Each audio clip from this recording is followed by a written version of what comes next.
The fluorescent lights buzzed incessantly, casting a sickly glow over the aisles of Kessler's convenience store. It was nearing midnight, and Jason, the new night shift employee, was already regretting his decision to take this job. The store was small, crammed between two larger buildings on a nearly deserted street, and its age showed in the peeling wallpaper and the smell of stale cigarettes that clung to every surface. Jason glanced at the clock. 11:57 p.m. Just 3 minutes until his shift officially began. He had heard rumors about the store from the other employees, stories of strange occurrences during the night shift, whispered in hushed tones and met with nervous laughter. But Jason didn't believe in ghosts or curses. He was just here to earn a paycheck. The bell above the door jingled, snapping him out of his thoughts. A man walked in, hunched over with a hood pulled low over his face. Jason watched as he shuffled toward the back, his footsteps muffled by the worn carpet. The man didn't make eye contact, and Jason felt a chill crawl up his spine. Something about the way he moved was off. As Jason pretended to be busy with the register, he noticed the security cameras were flickering. The screen showed static for a second, then cut to black before returning to its usual feed. He tried to brush it off, telling himself it was just old equipment, but the unease gnawing at him only grew. 12:03 a.m. The lights flickered, plunging the store into darkness for a split second. When they came back on, the man in the hood was gone. Jason blinked, trying to spot him, but he was nowhere to be seen. It was as if he had vanished into thin air. "Hello?" Jason called out, his voice echoing in the empty aisles. There was no response. He checked the back room, the bathroom, even the small storage closet. Nothing. Jason returned to the counter, heart racing. He glanced at the security monitors again. The cameras had caught nothing. It was like the man never existed. Jason's phone buzzed in his pocket. He pulled it out to find a notification from an unknown number. "Leave now." He stared at the message, a mix of fear and confusion washing over him. Before he could react, the lights flickered again, this time staying off a moment longer. When they flickered back on, Jason felt a presence behind him. He spun around, but there was nothing there. The store was empty. The only sound was the buzzing of the lights and the faint hum of the refrigerator in the corner. Jason tried to steady his breathing, but the air felt heavy, oppressive. He thought about calling his manager, but the rational part of his mind kept telling him he was being ridiculous. There was no one here. It was just his imagination. But then he saw it. On the far end of the store, reflected in the glass of the refrigerator door, was the man in the hood. He was standing perfectly still, facing away from Jason. His reflection didn't move, didn't breathe. It just stood there, as if frozen in time. Jason's blood ran cold. He turned around to face the back of the store, but the man wasn't there. Only his reflection remained. Panic set in. Jason grabbed his phone, dialing 911, but the call wouldn't go through. Every attempt was met with static, and the screen would flicker with distorted images of the store, as though the camera was capturing something that wasn't there. He slammed the phone down in frustration, his eyes darting back to the reflection. The hooded figure was closer now, still facing away. Jason's mind raced. He bolted for the exit, but the door wouldn't budge. It was like the store itself was holding him prisoner. The lights began to flicker rapidly, casting strange shadows that danced along the walls. In every flash of darkness, the figure in the reflection seemed to move closer, closing the gap between them without actually moving. The air grew thick, and Jason felt like he was suffocating. He looked up at the security monitor one last time. The screen was filled with static, but through the noise, he could make out his own image standing at the counter, and behind him, the hooded man, now directly at his back, his head slowly turning. Jason spun around, ready to confront whatever was there, but there was nothing, just the empty aisles and the unrelenting hum of the lights. He was alone, yet the feeling of being watched persisted. The cameras flickered back on, and Jason saw something that made his blood run cold. Every aisle, every shelf, was filled with shadowy figures, all wearing the same hood. They were staring at him, their faces hidden, but he could feel their eyes boring into him. The store felt alive, like it was breathing him in. trapping him in its cold, fluorescent grip. Jason backed up, but there was nowhere to go. The walls seemed to close in, and the shadows moved closer, surrounding him. The last thing Jason saw was his own terrified reflection in the security screen, engulfed by the hooded figures. The lights flickered one final time and went out completely. The store fell into darkness, and the buzzing stopped. When the morning shift arrived, the store was empty. Jason was never seen again. All that remained was his phone on the counter, displaying one final message from the unknown number. "You were warned." Jason's heart raced as the darkness enveloped him, the oppressive silence filling the store like a heavy fog. He felt the air shift, the temperature dropping suddenly, sending chills down his spine. The shadows seemed to pulse and breathe, coiling around the shelves like living tendrils. As he stumbled backward, his foot caught on a fallen can, sending it clattering to the floor. The sound echoed through the stillness, breaking the eerie calm. For a moment he felt an ounce of relief.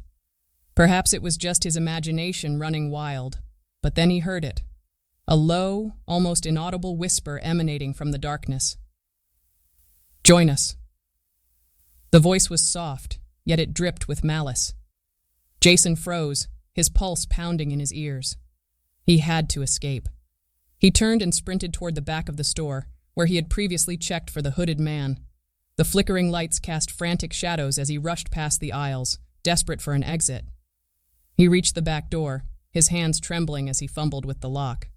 Panic surged within him. It felt as if the shadows were closing in, whispering taunts and threats. The door wouldn't budge. It was as if the store itself was rejecting him, holding him captive. The whispers grew louder, filling his mind with chaos. "Stay with us. Forever." In a moment of desperation, Jason turned back to face the store. The shadows had taken on a more defined shape, swirling together to form figures, their hooded heads looming ominously. Each one moved slowly, deliberately, as if savoring his fear. "Who are you? What do you want?" Jason shouted, his voice trembling. The figures paused, their shadows flickering like candle flames, and then they began to advance toward him in unison. With a surge of adrenaline, Jason lunged toward the nearest aisle, determined to find another way out. He pushed through the shelves, knocking over displays as he ran. The sound of glass shattering and cans rolling echoed behind him, but he couldn't look back. He had to keep moving. Suddenly, he skidded to a stop. In front of him stood a wall of the hooded figures blocking his path. They were silent now, their presence suffocating. He felt trapped, surrounded by the dark entities that seemed to pulsate with a life of their own. "Why are you doing this?" Jason cried out, his voice barely above a whisper. One figure stepped forward, its hood falling back slightly to reveal a face obscured in shadow. It spoke, the voice echoing like a distant memory. "We were once like you, lost and alone. Now, we are eternal." Jason's breath hitched as the reality of their words sank in. These were the spirits of those who had vanished before him, caught in a cycle of torment and despair. He could see flashes of their lives, brief glimpses of laughter, love, and ultimately fear as they realized the truth. "No," he shouted, shaking his head. "I won't end up like you." With renewed determination, he dashed back toward the front of the store. As he neared the entrance, the figures rushed after him, their whispers escalating into a cacophony of despair. The door loomed ahead, a beacon of hope in the consuming darkness. He flung himself at the door, slamming his shoulder against it with all his strength. To his astonishment, it creaked open just enough for him to squeeze through. The moment he was outside, he could taste the cool night air, a stark contrast to the suffocating atmosphere within. But as he turned to run, he felt an icy grip on his ankle, yanking him back. He stumbled and fell, glancing behind him to see a mass of shadows writhing in the doorway, their whispers now a thunderous roar. "Join us. Forever." With a final surge of strength, Jason kicked free and scrambled to his feet. He sprinted down the empty street, not daring to look back. The whispers faded into the night, but he could still feel their presence, lingering just out of sight. As he reached the end of the block, he glanced back at Kessler's convenience. The store stood ominously, the lights flickering erratically, but now it was just a building, a place where fear had taken root. Jason vowed never to return. He didn't know if the spirits would ever find peace, or if they would continue to haunt the night shifts of unsuspecting employees. But as he walked away, he realized he had escaped for now. However, he knew the shadows would always be watching, waiting for their next chance to claim another soul. Jason ran as fast as he could, his heart pounding in his chest. Each step felt heavy, weighed down by the fear that clung to him like a second skin. The streets were eerily quiet, the glow of streetlights casting long shadows that danced at his heels. He dared not look back. He could still feel their presence, the whispers echoing in his mind, urging him to return. As he rounded a corner, the familiarity of his neighborhood began to comfort him. The warmth of safety beckoned, yet he couldn't shake the feeling that he was still being watched. He could almost hear the hooded figures, their voices a haunting melody that replayed in his mind. "Join us!" Jason burst through the door of his apartment, slamming it shut behind him. He leaned against it, panting, trying to calm his racing heart. The dim light of his living room felt like a sanctuary. He locked the door, then sank onto the couch, desperately trying to process what had just happened. The images of the store flooded his mind, the flickering lights, the hooded figures, and the chilling realization of what they had become. They were trapped, just as he could have been. A cold shiver ran down his spine at the thought of being one of them. He glanced at his phone, its screen illuminating the dark room. He opened the message thread with the unknown number. "Leave now," it had said. His hands trembled as he typed a response. "Who are you?" After a moment, the screen flashed with a reply. "We warned you. They will come for you." Jason's blood ran cold. He threw the phone across the room, the device landing with a thud. The walls felt like they were closing in, suffocating him with fear. Just as he was about to stand up, a loud bang echoed from his front door. His heart leapt into his throat. "No, no, no," he muttered, backing away slowly. The banging continued, persistent and aggressive. "Jason!" a voice called, muffled but familiar. It was his friend Mike. "Open up! Are you in there?" Relief washed over him as he hurried to unlock the door. He flung it open, and Mike rushed in, concern etched across his face. "Dude, what happened? You look like you've seen a ghost." "I think I have," Jason said, his voice trembling. He quickly recounted the night's events, watching Mike's expression shift from confusion to disbelief. "Sounds like you had a rough night, man. Maybe you should lay off the energy drinks." Mike joked, but the humor didn't reach his eyes. "No, it's serious," Jason insisted, feeling the weight of his fear. "I was in that store, and there were things, shadows. I could feel them trying to take me." Mike's expression softened. "Okay, let's calm down. You probably just need some sleep. We can grab a bite and talk it over." Jason nodded, but deep down, he knew he couldn't shake the terror. They decided to head to a nearby diner that was open all night. As they walked, Jason tried to distract himself by chatting with Mike, but every sound seemed amplified. The rustle of leaves, the distant howl of a dog, the flickering of a streetlight. When they arrived at the diner, the neon sign buzzed to life, casting a warm glow that felt comforting. They settled into a booth, and Jason ordered coffee, hoping it would help clear his mind. As they waited for their food, Jason glanced out the window, half expecting to see the hooded figures lurking in the shadows. "Earth to Jason," Mike said, waving a hand in front of his face. "You're not even listening." "I can't shake it," Jason replied. "What if they come after me? What if I'm not safe?" Mike leaned back, concern etching his features. "They're just shadows, man. You're fine here. We'll figure it out."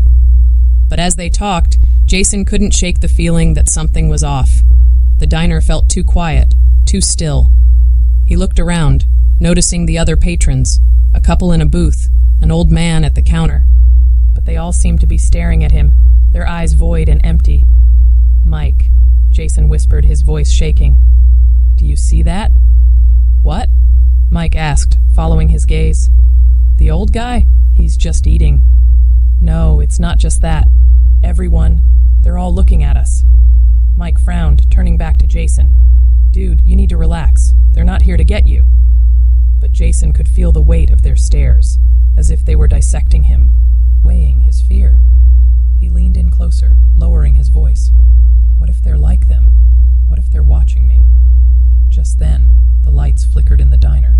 casting unsettling shadows across the walls. Jason felt his heart race again. He shot a glance at the window, half expecting to see the figures standing outside, watching him. "Jason," Mike said, snapping him out of his trance. "Focus. You're safe here. Just breathe." But Jason couldn't shake the sense of dread. He felt a chill creeping down his spine, the whispers from the store echoing in his ears.